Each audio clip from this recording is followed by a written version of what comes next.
മക്കളെ, നമ്മുടെ സമൂഹത്തിൽ ഒരുപാട് ഇരട്ടക്കുട്ടികളുണ്ട്. നമ്മുടെ സുഹൃത്തുക്കളുണ്ട്. നമ്മുടെ നാട്ടിൽ നമ്മൾ നിരന്തരം കാണാറുള്ളവരുമുണ്ട്. ഇത് രണ്ട് തരത്തിലുണ്ട്. ശ്രദ്ധിച്ചാൽ അറിയാം. ഇപ്പോൾ ഉദാഹരണത്തിന് നമ്മുടെ രണ്ട് സുഹൃത്തുക്കൾ ഇരട്ടക്കുട്ടികളാണെന്ന് വിചാരിക്കുക. ചിലപ്പോൾ നമുക്ക് തന്നെ കൺഫ്യൂഷൻ ഉണ്ടാവും, ഇതിലേതാണ് ഇന്നയാൾ, ഇതിലേതാണ് ഇന്നയാൾ. കാരണം ഇവർ രൂപത്തിൽ ഒരുപോലെ ഇരിക്കും. എന്നാൽ ചില ഇരട്ടക്കുട്ടികളാകട്ടെ നമുക്ക് പെട്ടെന്ന് തിരിച്ചറിയാൻ സാധിക്കും. കാരണം ഇവരുടെ രൂപത്തിൽ വ്യത്യാസങ്ങളുണ്ടാവും. ഇരട്ടക്കുട്ടികളെ ഈ രൂപവ്യത്യാസത്തിൻ്റെ അടിസ്ഥാനത്തിൽ രണ്ടായിട്ടാണ് തരംതിരിച്ചിരിക്കുന്നത്. ഒന്ന് സഹജാത ഇരട്ടകളെന്നും രണ്ട് സമജാത ഇരട്ടകളെന്നും. ഇനി നമുക്കത് എന്താണെന്ന് നോക്കാം. അതായത് ഫീമെയിൽ ബോഡിയിൽ, പെൺശരീരത്തിൽ അണ്ഡം ഉൽപ്പാദിപ്പിക്കുന്നത് അഥവാ എഗ്ഗ് ഉൽപ്പാദിപ്പിക്കുന്നത് അണ്ഡാശയത്തിൽ നിന്നുമാണ്. ഫീമെയിൽ ബോഡിയിൽ രണ്ട് അണ്ഡാശയങ്ങളാണുള്ളത്.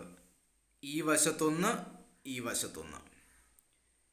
ഈ രണ്ട് അണ്ഡാശയങ്ങളിൽ ഏതെങ്കിലും ഒരണ്ഡാശയത്തിൽ നിന്നുമാണ് ഒരു സമയം അണ്ഡം ഉൽപ്പാദിപ്പിക്കുന്നത്. ഇതിൻ്റെ അടിസ്ഥാനത്തിൽ എന്നാൽ ചില സമയങ്ങളിൽ രണ്ട് അണ്ഡാശയങ്ങളിൽ നിന്നും ഒരേ സമയം അണ്ഡം ഉൽപ്പാദിപ്പിക്കുന്നു. റെയർ കേസാണ്. ഇതാണ് ഈ ഇരട്ടക്കുട്ടികളിലുണ്ടാകുന്ന വ്യത്യാസത്തിന് കാരണം. അതിലാദ്യത്തേത് സഹജാത ഇരട്ടകൾ. അതായത് രൂപത്തിൽ വ്യത്യാസങ്ങൾ കാണുന്ന ഇരട്ടകൾ. രൂപത്തിൽ വ്യത്യാസങ്ങൾ കാണുമ്പോൾ അവയുടെ സോഴ്സ് എന്നത് രണ്ടാണ്, അല്ലേ? രണ്ടെണ്ണത്തിൽ നിന്നും ഉണ്ടായത് വ്യത്യാസമായിരിക്കും, ഒരെണ്ണത്തിൽ നിന്നും ഉണ്ടായത് ഒരുപോലെ ഇരിക്കും. ഇത്രയേ ഉള്ളൂ ഈ വർഗീകരണത്തിൻ്റെ അടിസ്ഥാനം. വ്യക്തമാക്കാം.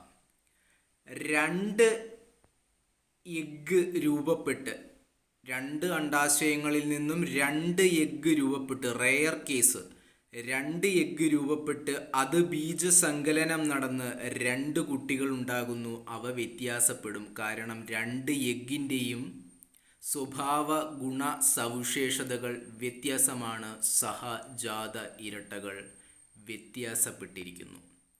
രണ്ടാമത്തത് സമജാത ഇരട്ടകൾ ഒരുപോലിരിക്കുന്നു.